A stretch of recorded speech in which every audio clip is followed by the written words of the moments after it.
لا الہ تیری شان یا وحدہ، تو خیال و تجسس تو ہی آرزو۔ رمضان المبارک کا تیسرا عشرہ شروع ہونے لگا ہے جی۔ آج 20واں روزہ ہو گیا۔ آج اللہ کے نیک بندے مسجدوں میں اللہ کے در پر پڑ جائیں گے، اعتکاف کریں گے، اور اسی آخری عشرے کے اندر اللہ تعالیٰ نے ایک رات عطا فرمائی ہے، شب قدر، لیلۃ القدر، جو 1000 مہینے سے بہتر ہے۔ اس میں کوئی عبادت کر لے تو ایسا ہے کہ جیسے اس نے 1000 سال سے 1000 مہینے سے زیادہ عبادت کی۔ 1000 مہینے اللہ تعالیٰ نے یہ رات اس امت کو عطا فرمائی ہے۔ پہلی امتوں کی عمریں لمبی ہوا کرتی تھیں، تو صحابہ کرام نے جب سنا کہ اتنے سال، اتنے 100 سال عبادت کی فلاں نے، انہیں رشک آیا صحابہ کرام کو کہ ہماری تو اتنی لمبی عمریں نہیں ہیں، تو ہم کیسے ان کا عبادت میں مقابلہ کر سکتے ہیں؟ وہ تو بڑھ جائیں گے، آگے نکل جائیں گے، ترقی کر جائیں گے۔ اور یہ ہو نہیں سکتا کہ اللہ کے لاڈلے نبی صلی اللہ علیہ وسلم، سارے نبیوں کے سردار، یہ امت ساری امتوں کی سردار، اور عبادت میں، نیکیوں میں دوسری امتوں سے پیچھے رہ جائے۔ یہ گوارا نہیں تھا، اللہ کے نبی صلی اللہ علیہ وسلم کو بھی گوارا نہیں تھا، صحابہ کرام کو بھی گوارا نہیں تھا۔ تو صحابہ کرام کا یہ جو رشک کرنا ہے نا، اس پر اللہ تعالیٰ شانوں نے سورۃ القدر نازل فرمائی کہ تم تو بات کرتے ہو پہلی امتوں کی کہ اتنا عرصہ انہوں نے عبادت کی، ہم تمہیں ایک رات دیتے ہیں، ایک رات میں تم اتنی تھوڑی سی عبادت کر لو، ایک رات صرف، تو ان کی جو ہے وہ 83 برس کے کتنے بنتے ہیں، ان سے زیادہ عبادت کا ثواب تمہیں ہم دے دیں گے۔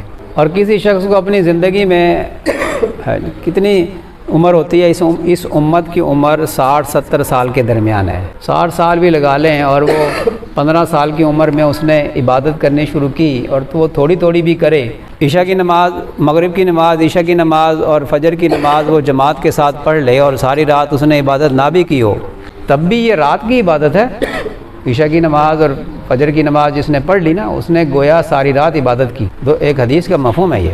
اور اس کے علاوہ روزوں میں تو تراویح بھی ہوتی ہے، تہجد بھی انسان پڑھ لیتا ہے، کم از کم 2 رکعت تو پڑھ ہی لیتا ہے۔ کوئی بہت ہی سست ہوگا جو 2 رکعت بھی نہ پڑھے، تو عشاء کی نماز بھی پڑھ لی، تراویح بھی پڑھ لی، اور تہجد کی بھی 2 رکعتیں پڑھ لی، اور پھر فجر کی نماز بھی پڑھ لی۔ اتنا تو عام نمازی اور روزے دار کر ہی لیتا ہے۔ اصل تو ہے کہ انسان عشاء کے بعد پھر شروع ہو جائے عبادت کرنے، تلاوت بھی کرے اور تسبیحات بھی کرے، درود شریف بھی کثرت سے پڑھے، لا الہ الا اللہ بھی کثرت سے پڑھے، استغفار بھی کثرت سے، دعا بھی کثرت سے مانگے، نفل بھی زیادہ پڑھے، تلاوت بھی خوب کرے۔ پوری رات کو تقسیم کرنا چاہیے عبادات میں، تو اس کو اللہ کتنا اجر عطا فرمائیں گے۔ تو جو رات صرف اتنی، کم از کم اتنی کر لے، یہ تو ہر مسلمان نمازی روزے دار کر ہی لیتا ہے۔ اللہ تعالیٰ شانو اس کو بھی لیلۃ القدر کا اجر عطا فرما دیتا ہے۔ یہ اللہ تعالیٰ کی خاص مہربانی ہے اس امت پہ، لیکن ہم اسی پر اکتفا نہ کریں۔ اس کی تعین اللہ تعالیٰ نے اٹھا لی، چھپا دی، وہ اس لیے کہ تاکہ اس امت کے عبادت گزار بندے اس کو تلاش کریں۔ یہ اعتکاف بھی لیلۃ القدر کی تلاش اس کا مقصد ہے۔ حدیث سے ثابت ہوتا ہے، نبی کریم صلی اللہ علیہ وسلم نے فرمایا تھا کہ میں نے یہ عشرہ عبادت کی، اعتکاف کیا تھا اس لیے کہ لیلۃ القدر کو تلاش کروں، تو مجھے ایک بتانے والے نے یہ بتایا کہ وہ آخری عشرے میں ہے، تو اس لیے میرے ساتھ جو حضرات معتکف بیٹھے ہوئے ہیں وہ آخری عشرے کا بھی اعتکاف کریں۔ اور پھر فرمایا کہ مجھے وہ رات دکھا دی گئی، پھر بلا دی گئی، لیکن اتنا مجھے دکھایا کہ میں نے اس رات کے بعد جو صبح تھی فجر کی نماز، اس میں نے اپنی پیشانی پر کیچڑ کا اثر دیکھا۔ تو فرماتے ہیں کہ راوی فرماتے ہیں کہ ہم نے دیکھا کہ اس رات وہ 21ویں رات تھی، اور اس صبح کو بارش ہوئی، اور چھت جو تھی نا مسجد نبی کی، پہلے تو یہ کچی تھی، نیچے باریک کنکریاں بچھائی جاتی تھی، باریک کنکریاں بچھائی جاتی ہیں، اور چھت جو تھی وہ کھجور کا تنا رکھ کے اور کھجور کے پتوں سے وہ چھال بنا کر اس کی چھت کو اوپر سے مٹی ڈال دی جاتی تھی، تو ایسی کچی چھتیں ہوا کرتی تھی۔ تو بارش ہوئی، بارش تیز ہوئی، چھت جو ہے وہ اس میں سے پانی ٹپکا اور ذرا کیچڑ سا ہو گیا، اور یہ فرمایا تھا کہ میں نے اپنا آپ کو کیچڑ میں سجدہ کرتے دیکھا، اپنی پیشانی پر کیچڑ کا نشان دیکھا، او کما قال علیہ الصلوۃ والسلام۔ تو اس کیچڑ میں نماز جب پڑھی، نماز کے دوران بارش ہوئی، کیچڑ بن گیا، تو آپ صلی اللہ علیہ وسلم نے جو سجدہ کیا تو آپ کے پیشانی مبارک پہ کیچڑ کا نشان آ گیا۔ تو وہ صحابی فرماتے ہیں وہ 21 کی جو رات کے بعد جو صبح تھی وہ صبح تھی، وہ 21ویں رات تھی۔ اب صحابہ کرام نے مختلف مشاہدات کیے ہیں، بعض نے 23ویں کو اس کو پایا، بعض نے 25ویں کو پایا، بعض نے 27ویں کو پایا، بعض نے 29ویں کو پایا، مختلف۔ تو علماء کرام نے اس میں یہ فیصلہ فرمایا کہ تعین تو ہے نہیں، لیلۃ القدر آخری عشرے کی طاق راتوں میں پھرتی رہتی ہے، کسی رمضان المبارک میں وہ 21ویں کو ہوگی، کسی رمضان المبارک میں 23ویں کو ہوگی، کسی میں 25، 27، 29 کو ایسے ہوگی۔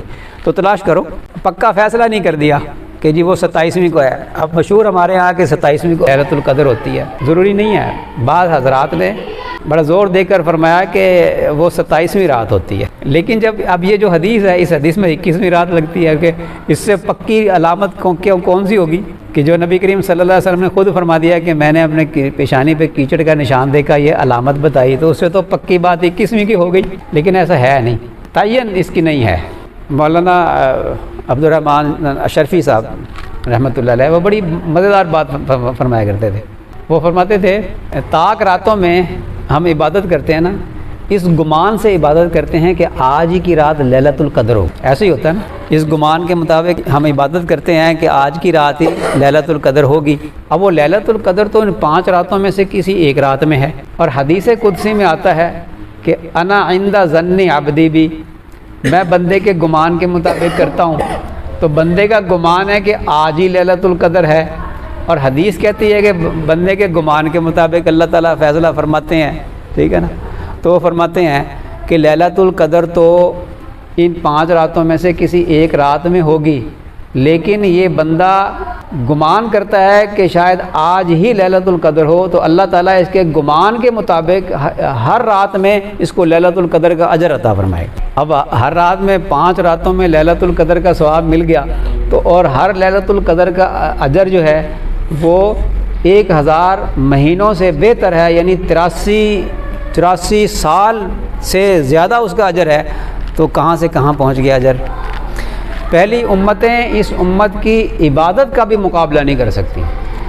اچھا وہ اس اعتبار سے بھی نہیں کر سکتی کہ پہلی امتیں جو نیکی کرتی تھیں تو ایک نیکی پر ایک اجر ملتا تھا، لیکن اس امت کا یہ امتیاز ہے کہ اس امت کو اللہ تعالیٰ نے اتنا نوازا ہے کہ یہ ایک نیکی کرتی ہے، اللہ تعالیٰ شانو اس کو 10 گنا بڑھا دیتا ہے، اور بلکہ اخلاص جتنا زیادہ ہوگا تو یہ نیکی کا اجر 700 گنا تک اللہ بڑھا دیتے ہیں۔ اور اگر اس کے راستے میں نکلے ہوں، تبلیغ کے لیے نکلے ہوں، یا دین کی اشاعت اس کا مقصد ہو، یا اپنی اصلاح مقصد ہو، تو اس کے لیے جو نکلتا ہے اللہ تبارک و تعالیٰ شانہ 700 کا تو وعدہ کرتا ہے، مال خرچ کرنے پر 1 روپیہ صدقہ کرے اللہ کے راستے میں تو اللہ تعالیٰ شانہ اس کو 7 لاکھ کا اجر عطا فرماتے ہیں، اور اللہ کے راستے میں جو بدنی عبادت کرے تو اس کو 700 گنا بڑھا دیتے ہیں۔ تو 700 گنا بڑھانا ملٹیپلائی کریں گے تو یہ 49 کروڑ بنے گا۔ تو اس لیے تبلیغ والے فرماتے ہیں یہ 2 حدیثوں کو جمع کرتے ہیں۔ اصل میں ایک حدیث میں آتا ہے کہ اللہ تعالیٰ شانہ 1 درہم خرچ کرنے پہ اللہ تعالیٰ 7 لاکھ عطا فرماتے ہیں۔ دوسری میں ہے کہ مال جو بدنی عبادت کرتا ہے تو اس کو مال خرچ کرنے سے 700 گنا اجر عطا فرماتے ہیں، تو 7 لاکھ کو 700 سے ضرب دیں تو 49 کروڑ بنتا ہے۔ یہ 2 حدیثوں کو جمع کر کے ایک فضیلت بتاتے ہیں تبلیغ والے حضرات۔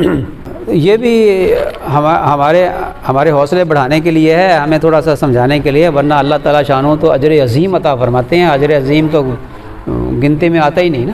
ایک بات تو یہ ہو گئی کہ لیلۃ القدر تلاش کرنا، اعتکاف میں جو بیٹھیں گے ماشاءاللہ ان کو تو ملے گی لیلۃ القدر کے، وہ سو بھی رہیں تو وہ عبادت میں لکھے جاتے ہیں۔ باہر جو نیکیاں ہو رہی ہوتی ہیں ان کا ثواب بھی اعتکاف والوں کو ملتا ہے، یہاں بیٹھے بیٹھے ملتا ہے۔ مثلا جنازہ میں نہیں جا سکتے تو کسی کی عیادت کے لیے نہیں جا سکتے تو ان کو یہیں بیٹھے بیٹھے اس کا ثواب ملے گا اعتکاف والوں کو۔ تو اعتکاف والوں کے لیے تو لیلۃ القدر پکی ہے، اور باقی حضرات جو ہیں وہ ذرا تھوڑی سی کوشش کر لیں. اور مانگنے کی رات ہے یہ رمضان المبارک میں، تو ہر گھڑی ہی قبولیت کی گھڑی ہوتی ہے، ہر گھڑی قبولیت کی گھڑی ہوتی ہے. اور یہ بھی سمجھانے کے لیے میں تو اکثر کہتے ہی رہتا ہوں کہ جب اللہ تعالیٰ نے یہ فرما دیا نا، ادعونی استجب لکم، مجھ سے مانگو کہ میں قبول کرتا ہوں، جب اللہ نے فرما دیا تو پھر وہ رمضان اور غیر رمضان سب برابر ہے، ہر وقت ہی اللہ قبول کرتا ہے، ہر وقت ہی قبول کرتا ہے. لیکن یہ جو مخصوص موقع ہوتے ہیں نا، یہ دعا کی قبولیت اس میں جلدی ہوتی ہے، یوں سمجھ لیں.